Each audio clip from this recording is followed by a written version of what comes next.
ದುರ್ಯೋಧನನ್ನು ಕರೆದುಕೊಂಡು ಬಾ.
ನಾನು ನಿನ್ನ ತಾಯಿ ಅಗಣ್ಯ ವ್ರತೋಪವಾಸಗಳನ್ನು ಮಾಡಿ ನಿನ್ನನ್ನು ಪಡೆದಿರುವೆನು.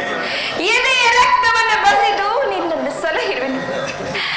ನಿನ್ನ ಕಲ್ಯಾಣವೇ ಆ ದೇವರಲ್ಲಿ ನನ್ನ ಏಕಮಾತ್ರ ಭಿಕ್ಷೆ ಕುಮಾರ, ಏಕಮಾತ್ರ ಭಿಕ್ಷೆ. ನಕ್ಷತ್ರಗಳಿಗೆ ಎಳಿಕೆ ಇರಬಹುದು, ಸಾಗರವು ಬತ್ತಬಹುದು, ಆದರೆ ಮಾತೃ ಪ್ರೇಮವು ಅನಂತ, ಅಗಾಧ, ಅಗಣ್ಯ, ಮಾನವ ಹೃದಯದ ಕೌಸ್ತು ಬರುತ್ತ. ಆದರೆ ನೀನು ಅಬೋಧ ಬಾಲಕರಂತೆ ಆ ರತ್ನವನ್ನು ಒಡೆಯಬೇಡ ಕುಮಾರ. ಚತುರ್ದಶ ಭುವನಗಳಲ್ಲಿ ಹುಡುಕಿದರೂ ತಾಯಿಯಂತಹ ಬಂಧುವು, ಸ್ನೇಹಿತೆಯು, ಹಿತೈಷಿಯು ಮತ್ತಾರೂ ದೊರಕುವುದಿಲ್ಲ ಕುಮಾರ,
ಅನರ್ಥವಾಯಿತು ವಾಸುದೇವ, ಅನರ್ಥವಾಯಿತು. ಆ ದುರಾತ್ಮರು ನಿನ್ನನ್ನು ಬಂಧಿಸಲು ತಂತ್ರಹೂಡಿದರು. ದೂತನಾಗಿ ಬಂದಿರುವ ನನ್ನನ್ನು ಬಂಧಿಸುವುದೇ? ದೂತನನ್ನು ಬಂಧಿಸುವುದು ರಾಜನೀತಿಗೆ ವಿರುದ್ಧವಾದದ್ದು. ಏನು ದುರ್ಯೋಧನ ದರ್ಪ ಇಷ್ಟೊಂದು ಮಿತಿ ಮೀರಿತೆ? ವಾಸುದೇವ, ಸಜ್ಜನರಿಂದ ಪರಿತ್ಯಕ್ತವಾದ ಈ ಪಾಪಮಯವಾದ ರಾಜಸಭೆಯಲ್ಲಿ ಒಂದು ಕ್ಷಣವೂ ನಿಲ್ಲಬೇಡ. ಹೊರಟು ಹೋಗು ಪರಮಾತ್ಮ, ಹೊರಟು ಹೋಗು. ಗಾಂಧಾರಿ ದೇವಿ, ದುರ್ಯೋಧನಿಗೆ ಎದುರು ನಾನು ಇಲ್ಲಿಂದ ಪಲಾಯನ ಮಾಡಲೆ? ಅದೆಂದಿಗೂ ಹಾಗತಕ್ಕ ಮಾತಲ್ಲ. ಭಯವಲ್ಲ ಪ್ರಭು, ಭಯಕ್ಕಾಗಿ ಹೇಳುತ್ತಿಲ್ಲ ಪರಮಾತ್ಮ. ನರನು ಸುರನು ನೀನೇ ದೇವ, ಸಿರಿಯೋ ನಿನ್ನ ಸ್ವಭಾವ.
ಪರಮಾತ್ಮ,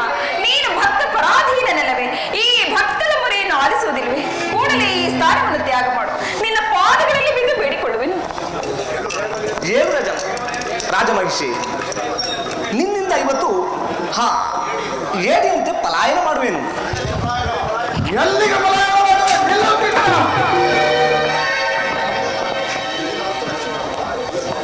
ನಿನ್ನ ವರ್ತನೆ ಅಕ್ಷಮ್ಯ ಅಪರಾಧ. ಅಪರಾಧಕ್ಕೆ ಶಿಕ್ಷೆ ಅದು ತಾವೇ ನಿರ್ಣಯಿಸಬೇಕು. ಯಾರು ನಿರ್ಣಯಿಸಬೇಕಾಗಿಲ್ಲ, ನಾನಾಗಲೇ ನಿರ್ಣಯಿಸಿ ಮುಖ್ಯ ಸಲಹೆಯನ್ನೆತ್ತಿದ್ದೇನೆ.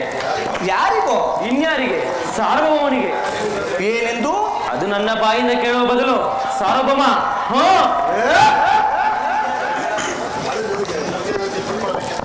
ನಿನ್ನ ಉಚಿತ ರೀತಿಯಲ್ಲಿ ಬೀಳಿಕೊಡಬೇಕೆಂದು ನಮ್ಮ ಶಕುನಿ ಮಾವನವರು ಆಲೇ ಸಲಹೆಯನ್ನು ಕೊಟ್ಟಿರುವರು.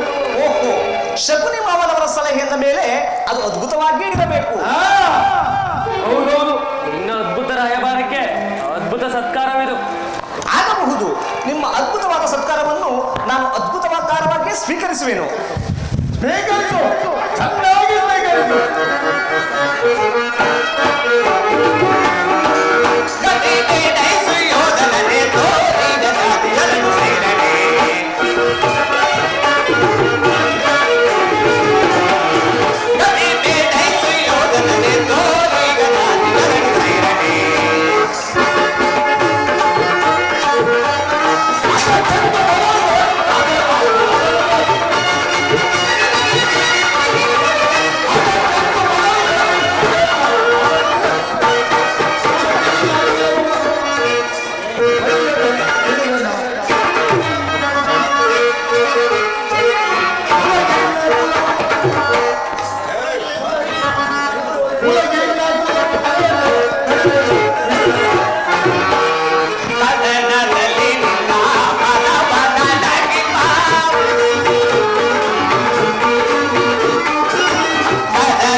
ನಿನ್ನ ಅಂಗಾರವನ್ನು ಬಂಧಿಸಿ ನಿನ್ನ ದುರ್ಗತನಿಗೆ ತಕ್ಕ ಬುದ್ಧಿಯನ್ನು ಕಟ್ಟುಕೋ. ಬಟ್ಟೆಯಿಂದ ಬೆಂಕಿಯನ್ನು, ಬೀಸಣಿಗಿನ ಗಾಳಿಯನ್ನು, ಸಮುದ್ರದಿಂದ ಮರಳಿನಿಂದ ಸಮುದ್ರವನ್ನು ಬಂಧಿಸಲಿಕ್ಕಿಸುವಿರ. ಅದು ನಿಮ್ಮ ಕೈಯಲ್ಲಿ ಆಗತಕ್ಕ ಮಾತಲ್ಲ. ಎಲ್ಲಿ ಬಂಧಿಸಿ ನೋಡೋಣ.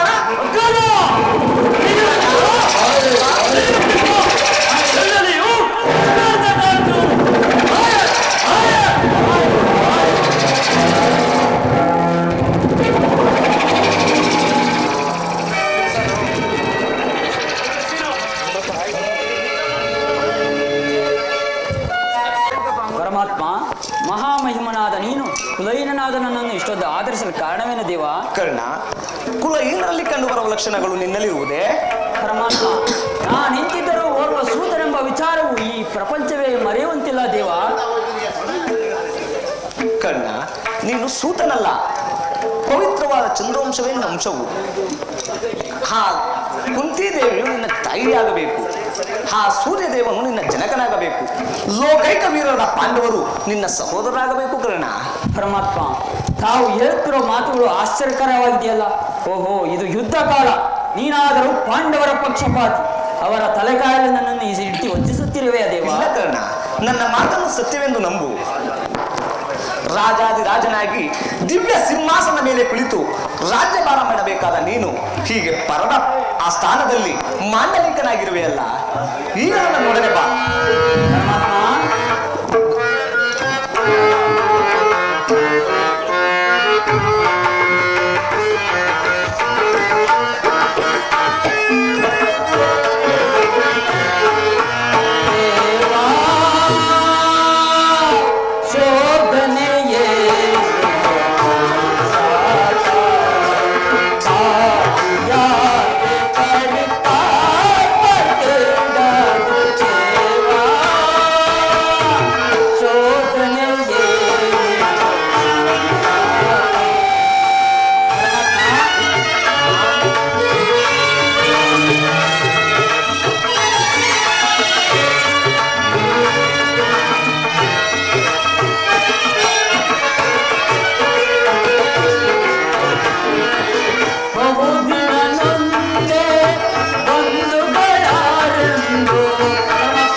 ಸಹೋದರ ಆಗಿದ್ದ ಪಕ್ಷದಲ್ಲಿ ಅವರೊಡನೆ ಯುದ್ಧ ಮಾಡಿದರೆ ರವರವಾದಿ ನರಕ, ನಂಬಿದ ಸ್ವಾಮಿಗೆ ದ್ರೋಹ ಮಾಡುವುದೆಂತು. ಸಮರ ಮಹೋತ್ಸವದಲ್ಲಿ ಉತ್ಸವರ್ತನಾದ ಎನಗೆ ಇಂತಹ ಉಭಯ ಸಂಕಟವನ್ನು ತಂದೊಡ್ಡ ಬೇಡ ದೇವ. ಕರ್ಣ, ನನ್ನ ಮಾತನ್ನು ಸತ್ಯವೆಂದು ನಂಬು.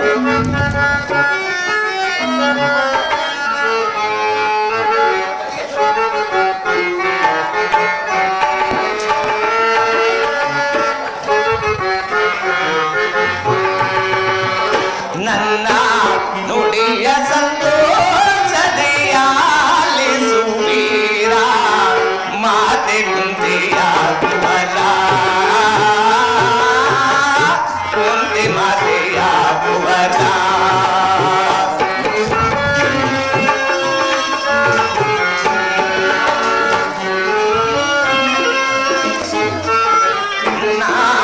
ನುಡಿಯ ಸಂತೋಷದೆಯಾಲಿಸುವೀರ ಮಾತೆ ಕುಂತಿಯ ಕುವರ ಕುಂತಿ ಮಾತೆಯ ಕುವರ ವೀರವರ ರವಿಕುವರ ವೀರವರ ರವಿಕುವರ. ಪರಮಾತ್ಮ, ನಮ್ಮ ಜನ್ಮ ರಹಸ್ಯವನ್ನು ನೀನು ತಿಳಿದಿರಲೇಬೇಕು. ತಿಳಿಸು ದೇವ, ತಿಳಿಸು. ತಿಳಿಸುವನು ಕರ್ಣ.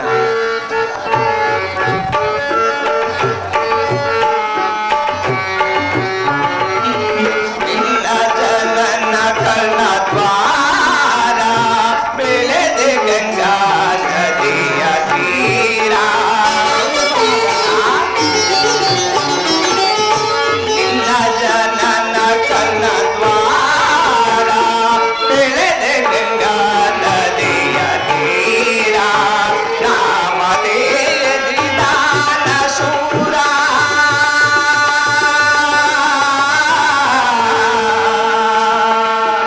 ಕರ್ಣ.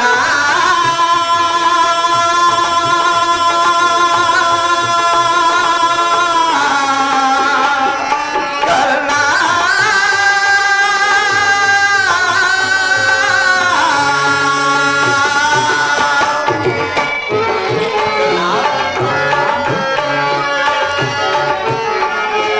ಜಯದಿದಾನ ಶೂರ ನಿನ್ನ ಚರಿತ್ರೆಯು ಆಶ್ಚರ್ಯಕರ.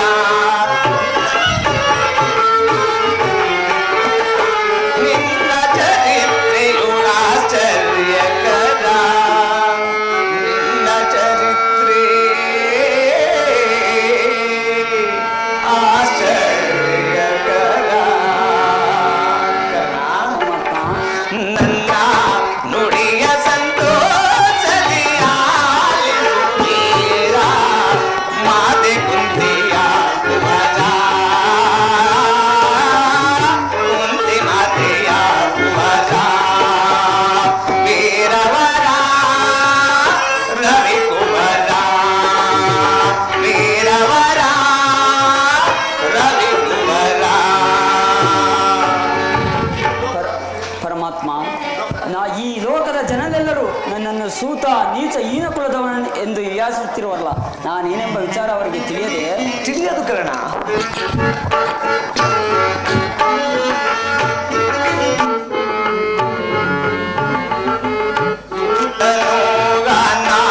ನಾಥನಲ್ಲವೋ ಚಂದ್ರಕುಲಾದೇಶ ನೀನು.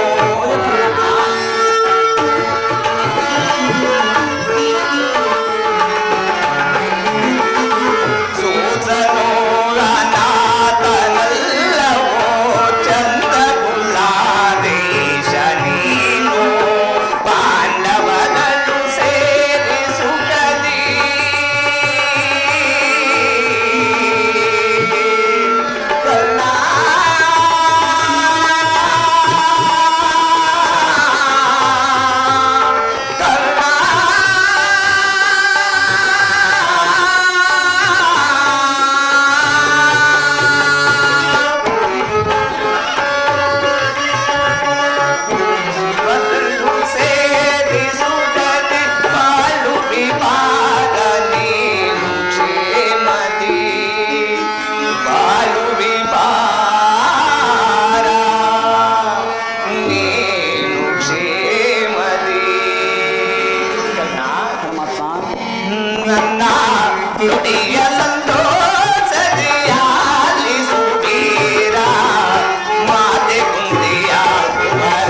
ಅವುಗಳಿಂದ 5 ಮಂತ್ರಗಳನ್ನು ಪಡೆಯಲು ಅವು ಫಲಿಸುವವೋ ಇಲ್ಲವೋ ಎಂದು ಮನದಲ್ಲಿಯೇ ಸಂಶಯಪಟ್ಟು ಅದರಲ್ಲಿ ಒಂದು ಮಂತ್ರವಾದ ಸೂರ್ಯವಂತು ಜಪಿಸಲು ನೀನು ಜನಿಸಿದೆ. ಹೌದೇ ಪರಮಾತ್ಮ?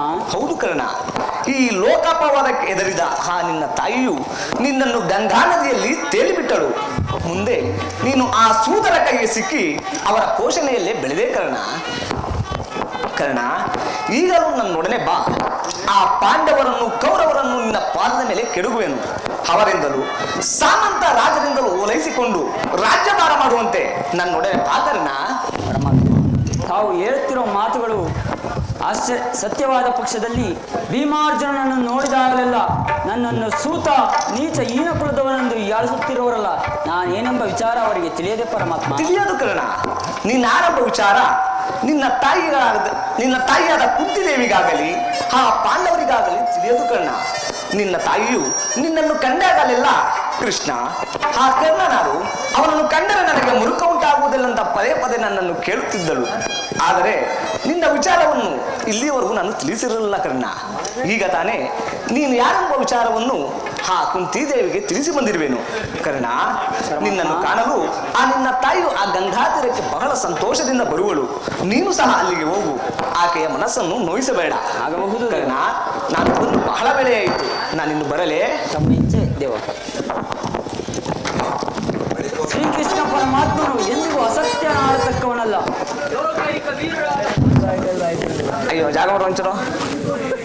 ಲೋಕೈಕ ಸಹೋದರರೇ, ಧರ್ಮವೇ ತನ್ನ ಉಸಿರೆಂದು ನಂಬಿರುವ ಧರ್ಮರಾಯು ನನ್ನ ಸಹೋದರನೇ.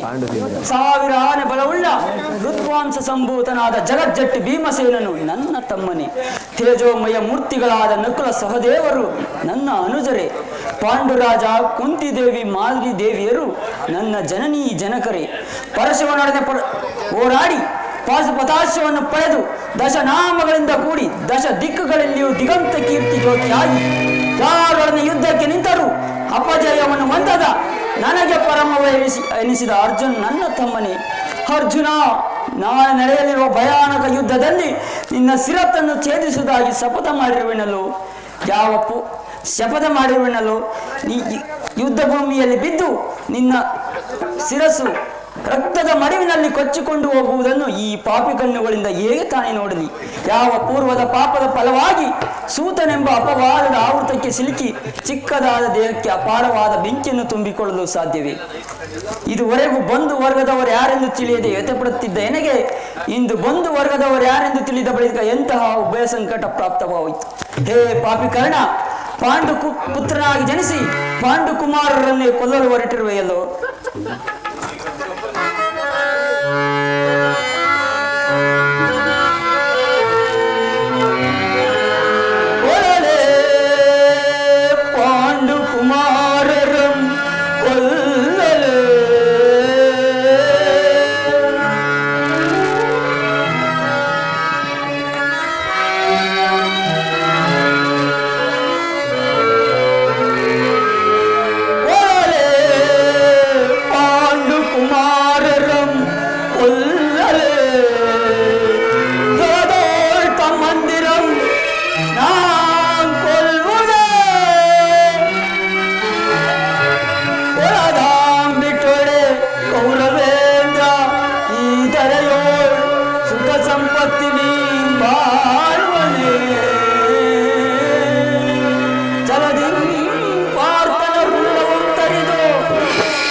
ಸರ್ವರ ಸಮಕ್ಷ ದುಶ್ಯಾಸನನಿಂದ ಅಪಮಾನಿತಳಾದಿತು.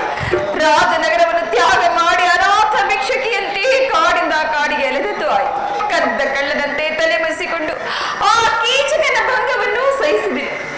ಇನ್ನು ನನ್ನ ಕಷ್ಟಗಳು ಕಳೆದು ಉಳಿದೆರಡು ದಿನಗಳಾದರೂ ಸುಖವಾಗಿ ಇರೋಣವೆಂದರೆ ಹೆಜ್ಜೆ ಹೆಜ್ಜೆಗೂ ಅಪಮಾನ. ಹೇ ವಿಧಾತ, ಈ ದ್ರೌಪದಿ ಹಣೆಯಲ್ಲಿ ಇಂತಹ ವಿಚಿತ್ರವಾದ ಬರಹವನ್ನು ಬಂದಿರುವೆ ದೇವಾ, ಬಂದಿರುವೆ.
ನಾನು ನಿಷ್ಕಾರಣವಾಗಿ ಹೇಳುತ್ತಿಲ್ಲ. ಈ ದ್ರೌಪದಿ ಅರಿವಿಗೆ ಒಂದಲ್ಲ 10 ಕಾರಣಗಳಿವೆ. ನೀವು ಪುರುಷರು ನಿಮ್ಮನ್ನು ಯಾರಾದರೂ ದುರ್ವಾಕ್ಯಗಳನ್ನಾಡಿದರೆ ಅಥವಾ ಅಪಮಾನ ಮಾಡಿದರೆ ನೀವೇ ಅವರಿಗೆ ಸರಿಯಾಗಿ ಪ್ರತೀಕಾರವನ್ನು ಮಾಡಿ ಬರುತ್ತೀರಿ. ಆದರೆ ಸ್ತ್ರೀಯರ ವಿಚಾರ ಹಾಗಲ್ಲ. ಅನ್ನ ವಸ್ತ್ರಗಳಿಗಾಗಿ ಅವರು ಅನ್ಯರನ್ನು ಆಶ್ರಯಿಸಬೇಕು. ಆತ್ಮಗೌರವವನ್ನು ರಕ್ಷಿಸಿಕೊಳ್ಳಲು ಸಹ ಅವರಿಗೆ ಪರರ ಆಶ್ರಯ ಬೇಕು. ಹೇ ಪರಮೇಶ್ವರ, ಇಂತಹ ಪರಾಧೀನ ಸ್ತ್ರೀ ಜಾತಿಯನ್ನೇಕೆ ಸೃಷ್ಟಿಸಿದೆ ದೇವಾ?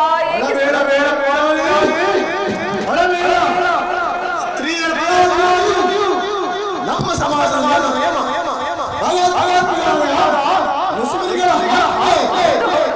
ಪತ್ನಿಯನ್ನು ದ್ಯೂತದಲ್ಲಿ ಪಣವಾಗಿಟ್ಟು ಸೋಲುವಂತೆ ಆ ಋಷಿಗಳೇ ಆಜ್ಞೆ ಮಾಡಿದ್ದರೇನು? ಅಯ್ಯೋ, ಪತಿಗಳು ತಪಸ್ಸು ಮಾಡಿ ಪಡೆಯಬೇಕು ನಿಮ್ಮಂತಹ ಪತಿಗಳನ್ನು.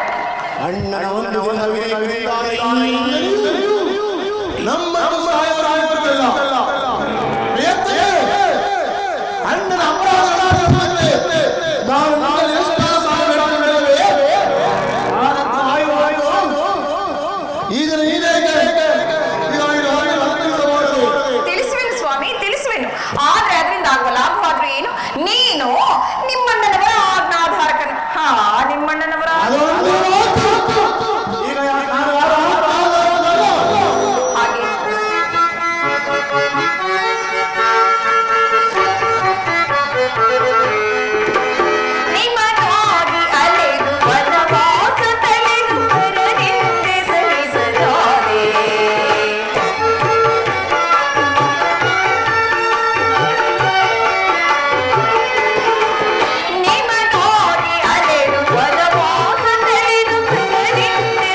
ನೀಲಾಂಬೆಯ ಮಂದಿರಕ್ಕೆ ದೇವಿಯ ದರ್ಶನಕ್ಕೆಂದು ಹೋಗಿದ್ದೆ. ಅಲ್ಲಿಗೆ ಆ ದುರ್ಯೋಧನನ ಪತ್ನಿಯಾದ ಭಾನುಮತಿಯು ಬಂದಿದ್ದಳು.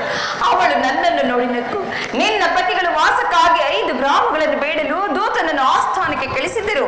ಇನ್ನೇನು ಸಂಧಿ ಆಗುವುದಲ್ಲಿದೆ, ಆಗಲಾದರೂ ಈ ನಿನ್ನ ಬಿಚ್ಚಿದ ಕೇಶರಾಶಿಯನ್ನು ಮೂಡಿಗಟ್ಟುವೆಯಷ್ಟೇ ಎಂದು ಅಪಹಾಸ್ಯ ಮಾಡಿದಳು. ಪ್ರಿಯ, ಏನು ದುರ್ಯೋಧನ ಹಾಗೆ ಪ್ರಯತ್ನ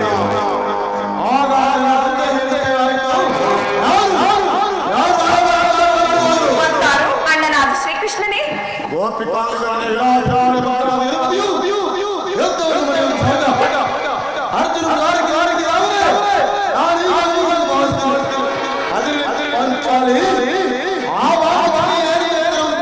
ಪ್ರಶ್ನೆಗೆ ಸರಿಯಾದ ಉತ್ತರವನ್ನೇ ಕೊಟ್ಟೆ. ನಿನ್ನ ಮುಡಿಯನ್ನು ಬಿಡಿಸುವವರೆಗೂ ನನ್ನ ಮುಡಿಯನ್ನು ಕಟ್ಟುವುದಿಲ್ಲವೇ ಭಾನುಮತಿ?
ಸ್ವಾಮಿ ಪ್ರಾಣೇಶ್ವರ, ನೆನಪಿದೆಯೇ ಹಿಂದೆ ಒಂದು ದಿನ ಬಿಚ್ಚಿದ ಈ ನನ್ನ ಕೇಶರಾಶಿಯನ್ನು ನೋಡಿ ಗುರುಕುಲಾಂತಕ ಕಾಲರಾತ್ರಿ ಎಂದಿದ್ದೀರಿ ಮತ್ತು ಹೇಳಿದ್ದಿರಿ.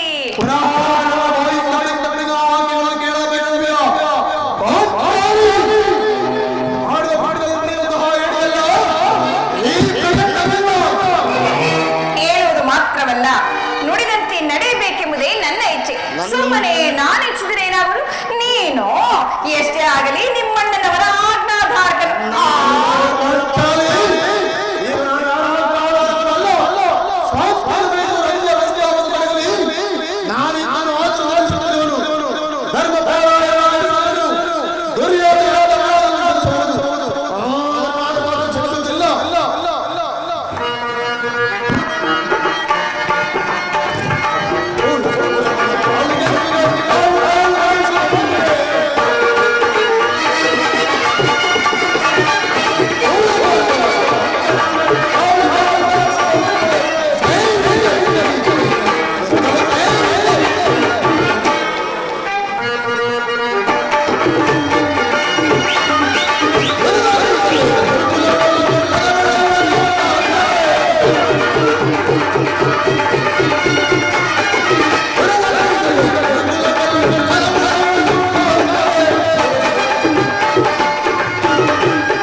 ಪ್ರಸ್ತಾಪವನ್ನು ಕೇಳಿ ಕೆರಳಿದ ಸಿಂಹದಂತೆ ವಿಜೃಂಭಿಸುತ್ತಿರುವನು. ಆತನನ್ನು ಸಮಾಧಾನಪಡಿಸಲು ನಿನ್ನ ಹೊರತು ಬೇರೆ ಯಾರೂ ಶಕ್ತರಲ್ಲ. ಈ ಸಾರಿ ಭೀಮಸೇನನ ಕೋಪಕ್ಕೆ ದ್ರೌಪದಿಯೇ ಮೂಲ ಕಾರಣಗಳೆಂದು ತೋರುತ್ತಿರುವುದು. ಇದರಲ್ಲಿ ಜಗತ್ತಿನ ಸುಖ ದುಃಖಗಳಿಗೆ ಸ್ತ್ರೀಯರೇ ಮೂಲ ಕಾರಣವೆಂದು ಶ್ರೀಕೃಷ್ಣ ಪರಮಾತ್ಮರು ಹೇಳುತ್ತಿರುವರು. ಇದರಲ್ಲಿ ಸಹೋದರ ಭೀಮಸೇನ, ನನ್ನಲ್ಲಿ ಕೋಪವೇ? ಪಾಂಚಾಲಿ, ಸಮಾಚಾರವೇನು?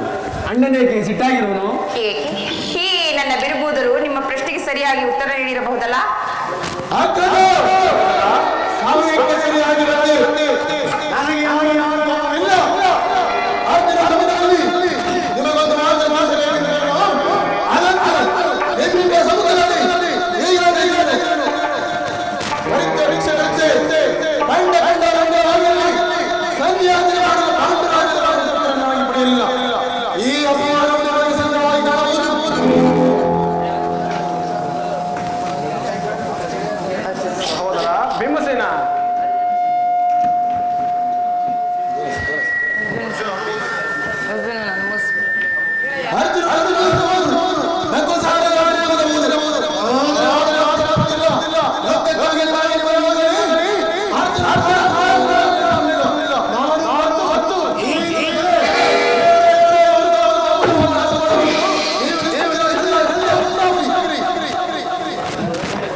ಯುದ್ಧವು ಎಂತಹ ಘೋರ ಕರ್ಮವೆಂಬುದನ್ನು ನೀನು ತಿಳಿದಿಲ್ಲ.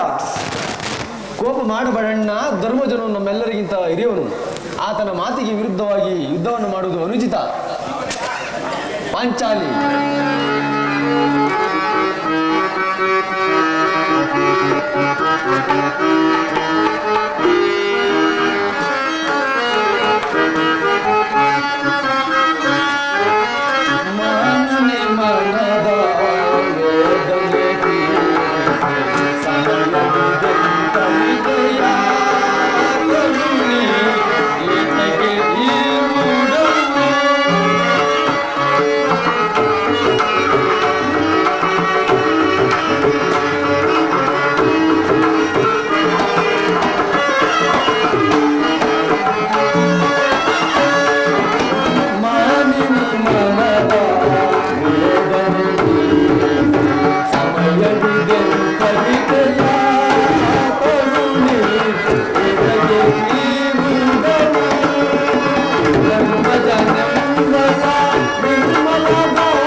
ಇಲ್ಲವೇ ಪಾಂಚಾಲಿ? ಧರ್ಮ ಧರ್ಮವೆಂದು ಹಂಬಲಿಸುತ್ತಾ ಕ್ಷತ್ರಿಯ ಧರ್ಮವೇನೆಂಬುದನ್ನು ಮರೆಯುವುದೇ ನಿಮಗೆ ಉಚಿತವೆನಿಸುತ್ತಲ್ಲವೇ?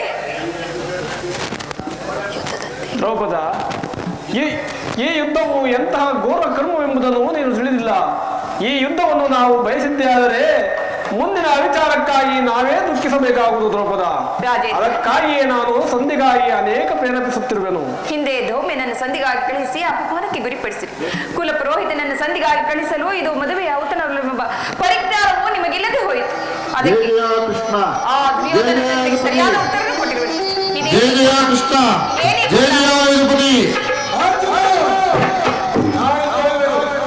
ಈ ಸಂಖ್ಯೆ ಪರಾಬಲ ಕಳೆಯುವುದರಿಂದ ನನಗಾಗುವುದಿಲ್ಲ. ಈಗ ಪ್ರತಿಜ್ಞೆ ಪಡೆಯುವ ಸ್ವಾತಂತ್ರ್ಯ ಮಾತ್ರ ನನಗಿರಲಿ. ಸಹೋದರ, ಶಾಂತನಾಗು ಸಹೋದರ. ಶ್ರೀಕೃಷ್ಣ ಪರಮಾತ್ಮರು ನಮ್ಮ ಪಕ್ಷವನ್ನು ವಹಿಸುತ್ತಿರುವರೇ ಬರಲಿ, ಬಹಳ ಸಂತೋಷ. ಪರಮಾತ್ಮ ನಿಮಗೆ ನಮಸ್ಕರಿಸಿದವು.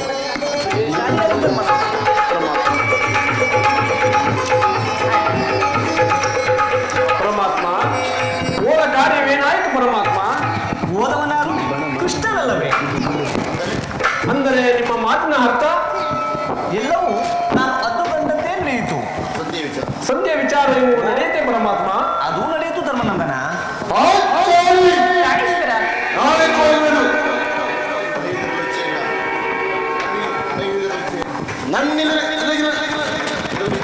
ನನ್ನಲ್ಲಿ ಇಲ್ಲೇ ಇರಲು ಇಚ್ಛೆ ಇಲ್ಲ. ಅವರಿಗೆ ತಂದೆ ಅವರಿಗೆ ನನಗೆ ತೋರಿದ ನಾನು ಮಾಡುವೆನು. ಪ್ರಾಣೇಶ್ವರ, ಸ್ವಲ್ಪ ಅಣ್ಣನ ಮಾತು ಮುಗಿಯಲಿ. ನಿಮ್ಮಣ್ಣನ ಮಾತು ಮುಗಿಯುವಷ್ಟರಲ್ಲಿ ನನ್ನ ತಾಳ್ಮೆಯೂ ಮುಗಿದವರು. ಪರಮಾತ್ಮ, ಸಭೆಯಲ್ಲಿ ಏನು ನಡೆಯಿತು ಪರಮಾತ್ಮ? ಎಲ್ಲವೂ ತಕ್ಕ ರೀತಿಯಲ್ಲೇ ನಾನು ಅಂದುಕೊಂಡಂತೆ ನಡೆಯಿತು ಧರ್ಮನಂದನ. ಸಂಧ್ಯಾ ವಿಚಾರವು ನಡೆಯಿತು ಪರಮಾತ್ಮ. ನಾನೇನು ತಡವಾಗಿ ಕುಳಿತಿದ್ದಿ? ಈ ಸಮಸ್ಯೆ ನನಗೆ ಬೇಡ. ಅಗ್ಗದ ಅಭ್ಯರ್ಥಿಯಂತೆ 5 ಗಾಲಿಗಳ ಸಂಧಿಯಾಗಿದೆ. ನಾನು ಹೋಗಿದ್ದು ಅದಕ್ಕೆ ಅಲ್ಲವೇ ಭೀಮಸೇನ? ಈಗ ತಿಳಿದರೆ ಅಭಿಮತ ಅಜ್ಞಾತ ನೆಪದಿಂದ ಅರ್ಜುನನಿಗೆ ಬೆಳೆಸಿದೆ.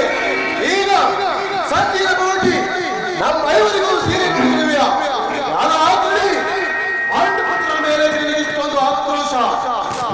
ಭೀಮಸೇನ, ನಿನಗೆ ಇಷ್ಟೊಂದು ಅಸಹನೆ ಏಕೆ? ಸಾವುಧಾನದಿಂದ ನಾನು ಹೇಳುವ ಮಾತನ್ನು ಕೇಳು. ನಿನಗೆ ಹೆಚ್ಚಿಗೆ ಸಂಬಂಧಿಸಿದ ವಿಚಾರವು ಇರುವುದು. ಸ್ವಾಭಿಮಾನ ಸೂರ್ಯರಾದ ಸಂಧಾನದೊಡನೆ ಈ ಪ್ರಚಂಡ ಭೀಮನಿಗೆ ಎಂತಹ ಸಂಬಂಧ ಇರುವುದು? ಅತ್ಯಂತ ನಿಕಟವಾದ ಸಂಬಂಧವೇ ಇರುವುದು. ಮುಂದೇನಾಯಿತು ಪರಮಾತ್ಮ? ರಾಜ್ಯಸಭೆಯಲ್ಲಿ ನಿಮ್ಮ ಸಂದೇಶವನ್ನು ತಿಳಿಸಿದನು. ಅವರೆಲ್ಲರೂ ಒಪ್ಪಿದರು. ಯಾರು ಒಪ್ಪಿದರು? ಭೀಷ್ಮ, ದ್ರೋಣ ಮುಂತಾದವರು, ಆತನು ಸಹ. ನನಗಿನ್ನೂ ಕೆಲಸವಿಲ್ಲ. ಈ ದುರ್ವಾರ್ತೆಯನ್ನು ಕೇಳಿಸಬೇಕೆಂಬುದು ನಿನ್ನ ಇಚ್ಛಾಯಿತು. ಕೃಷ್ಣ ಸಾಧಿಸಿದೆ, ಬಹಳ ಚೆನ್ನಾಗಿ ಸಾಧಿಸಿದೆ. ಸಾಧಿಸು ಸಾಧಿಸು. ಸಹೋದರರೇ, ನಿಮ್ಮ ಅಪೋಸಲೋತ್ತರ ಪುರಸ್ಕಾರವನ್ನು ನೆರವೇರಿಸಿರಿ. ಅದರಲ್ಲಿ ನೀವು ಯಾವ ಮಾತು ಅಪೇಕ್ಷಿಸುವುದಿಲ್ಲ. ನಿರಾಶರಾಗಬೇಡ. ಈ ಭೀಮನ ಬದುಕಿದರೆ ನಿನ್ನ ಸೇರ ತೀರಿಸದೇ ಇರ್ತದೆ. ಆಹಾ ಭೀಮಸೇನ, ನಿಲ್ಲಯ್ಯ. ನೀನು ನಿಜವಾಗಿ ಇಡಂಬಪತಿಯೇ ಸರಿ. ನಿನಗೆ ಇಷ್ಟೊಂದು ಕೋಪವಿಲ್ಲದಿದ್ದರೆ ಆ ರಾಜಮಹಿಷಿಯನ್ನು ಆಳುವುದಾದರೂ ಹೇಗೆ ಸಾಧ್ಯ? ಸ್ವಲ್ಪ ಸಮಾಧಾನದಿಂದ ನಾನು ಹೇಳುವ ಮಾತನ್ನು ಕೇಳು. ಆ ದುರ್ಯೋಧನ ನಿನಗೆ ಒಂದು ವಿಚಾರವನ್ನು ಕಲಿಸಿರುವ. ಈ ಸಂಧಿಯು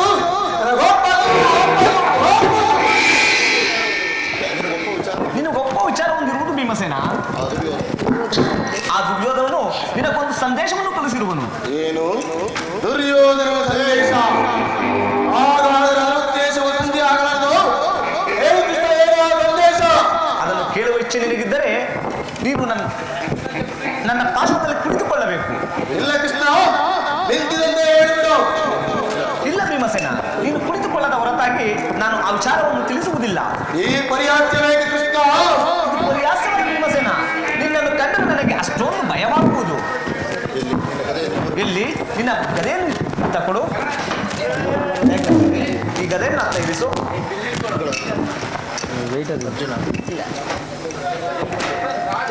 ಭೀಮಸೇನ, ನನ್ನ ಪಾರ್ಶ್ವದಲ್ಲಿ ಕುಳಿತು ಇದು ನಿನ್ನ ಅಪೇಕ್ಷೆಯಿಂದ ಕುಳಿತುಕೊಳ್ಳೋದು. ಈಗ ನಾನು ಹೇಳುತ್ತಿದ್ದ ಏನು ಆ ಸಂದೇಶ? ಯಾಜ್ಞಸೇನಿ, ನಾನು ಹೇಳಿದಂತೆ ಮಾಡಬೇಕು. ಕೋಪ ಮಾಡೋದಲ್ಲ. ನೀನು ಕೋಪ ಮಾಡುವುದಿಲ್ಲ ತಾನೇ? ಅದು ಆಗಲಿ. ಹಾಗಾದರೆ ನನ್ನ ಬುದ್ಧಿ ನೀನು ನನ್ನ ಬಂದಿ ಸಡಕ್ಕಾಲ ಹೋದ್ರೆ ಕೃಷ್ಣ. ಆಗಬಹುದು. ಯಾಜ್ಞಸೇನಿ, ನಾನು ಹೇಳಿದಂತೆ ಮಾಡಬೇಕು ಕಂಡೆಯ. ಅಣ್ಣ, ನಿನ್ನ ತಂಗಿ ನಿನ್ನ ಮಾತನ್ನಿಂದಾದ್ರೂ ಮೀರಿರುವಳೆ ಅಣ್ಣ. ಹಾಗಾದರೆ ತೆಗೆದುಕೋ ಈ ಹಗ್ಗವನ್ನು. ಈ ಹಗ್ಗದಿಂದ ಈ ನಿನ್ನ ಪತ್ರಿಕರಗಳನ್ನು ಬಂಧಿಸು. ಅಣ್ಣ, ಇದೇನು ಪರಿಹಾಸ್ಯವೇ ಅಣ್ಣ. ಇದು ಪರಿಹಾಸ್ಯವಲ್ಲ ಸಹೋದರಿ. ಶತ್ರುಗಳ ಎಡಮುರಿಯನ್ನು ಬಿಡಿಸುವುದರಲ್ಲಿ ನೀನು ಪಂಡಿತೆಯಂತೆ. ಅದರಂತೆ ಈ ನಿನ್ನ ಪತ್ರಿಕರಗಳನ್ನು ಬಂಧಿಸಲು ಬರುವುದೋ ಇಲ್ಲವೋ ನೋಡೋಣ. ಭೀಮಸೇನ, ಪಾಂಚಾಲಿ, ಕೃಷ್ಣನು ಹೇಳಿದ ಕರೆಗಳನ್ನು ಬಂಧಿಸು. ಹಾಗೆ ಆಗಲಿ ಪ್ರಾಣೇಶ್ವರ.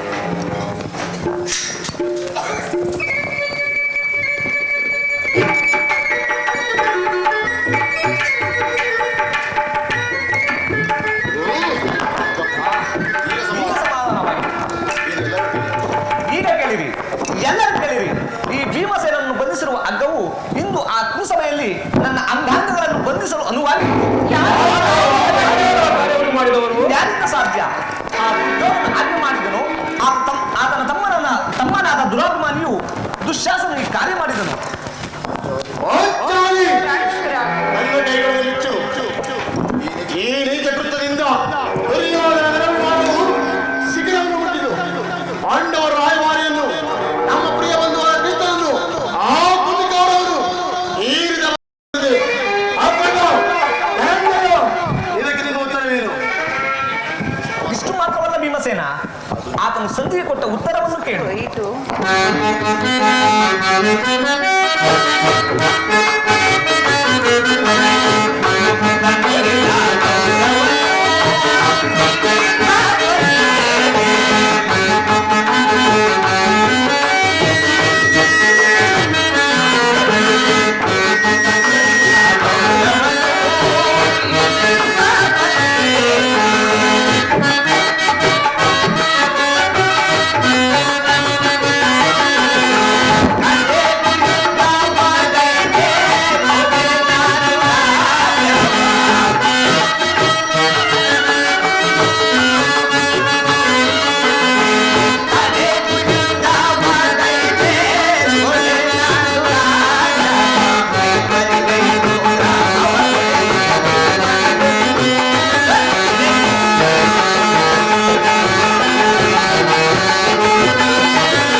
ಅಪೇಕ್ಷಿಸುವುದಾದರೆ ಅದು ವೀರ ರಥಿಕರ ಘೋಷದಲ್ಲಿ, ಶಸ್ತ್ರಾಸ್ತ್ರಗಳ ಸಂಗ್ರಹದಲ್ಲಿ ಎಂದು ಕರಾಖಂಡಿತವಾಗಿ ತಿಳಿಸಿಯೇ ಬಿಟ್ಟರು.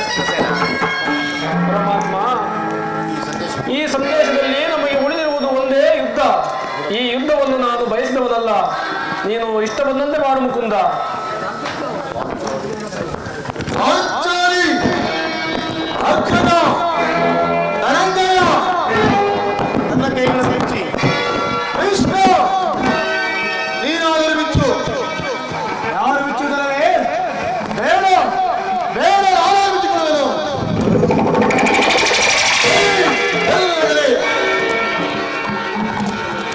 ಈಗ ಕೇಳಿದ ಪ್ರತಿಕ್ರಿಯೆಯನ್ನು ನಾನು ಮಾಡಿದೆ. ಸಂದೇಶ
ಕಾರಣವು ಇದೇ ಆಗಿರಬಹುದು.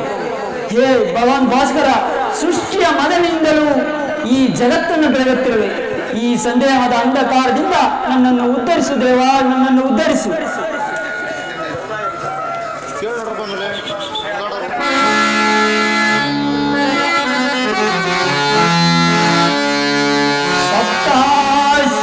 ಸಪ್ತಾಶ್ವರತಮಾರುಢಂ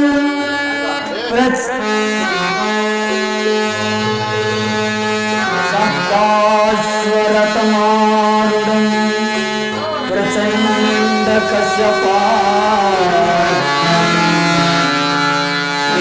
ಪದ್ಮಧರಂ ದೇವಂ ಸಂಸೋರ್ಯಾಯ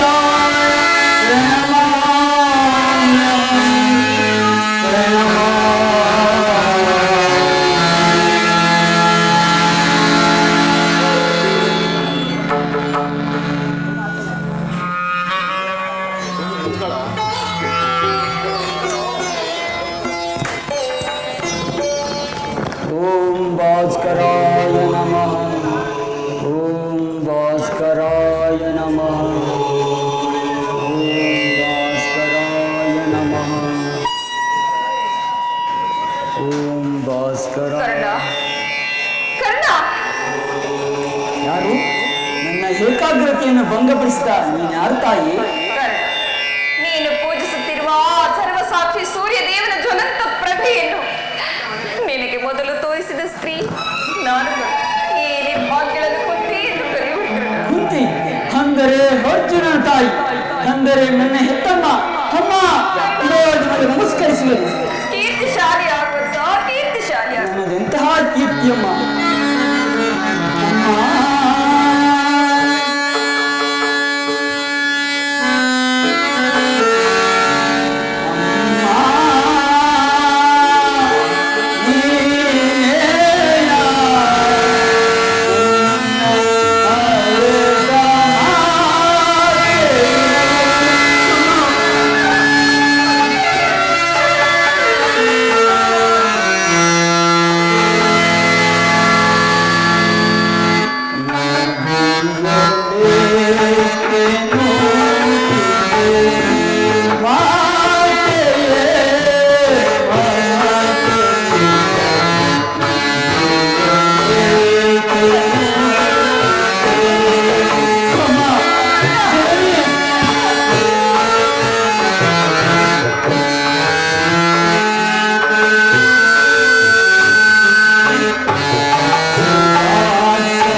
ನನ್ನನ್ನು ಹುಟ್ಟಿದ ಕೂಡಲೇ ಗಂಗಾ ನದಿಯಲ್ಲಿ ತೇಲಿ ಬಿಡಲು ನಾನು ಮಾಡಿದ ಅಪರಾಧವಾದರೂ ಏನು ತಾಯಿ? ಈ ಪಾಪಿ ದೇಹವನ್ನು ಅಲ್ಲಿರುವ ಜಲಚರಗಳು ಸಹ ತಿನ್ನದೇ ಬಿಟ್ಟವಲ್ಲ ಅಮ್ಮ.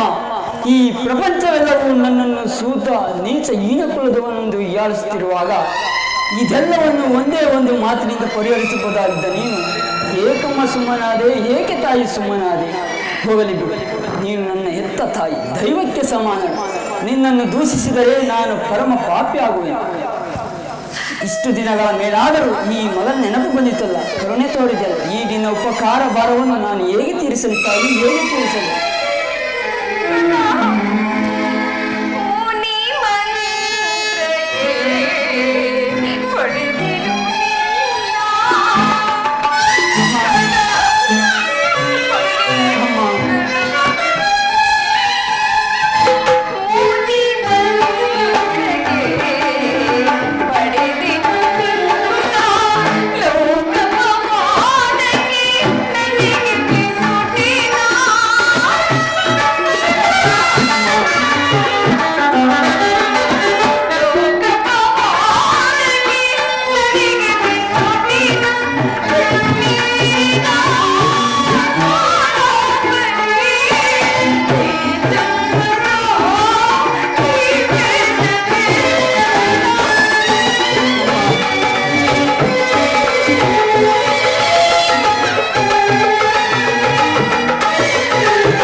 ನೀನು ಹೀಗೆಲ್ಲ ಮಾತನಾಡಬಾರದು.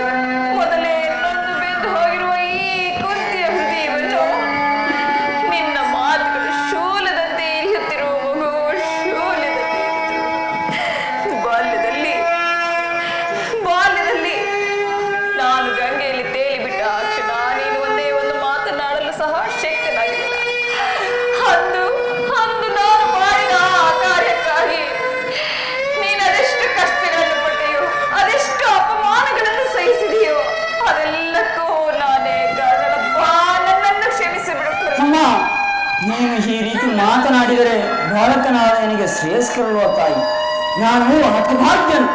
ನನ್ನ ಕರ್ಮಗಳಿಗೆ ನೀನು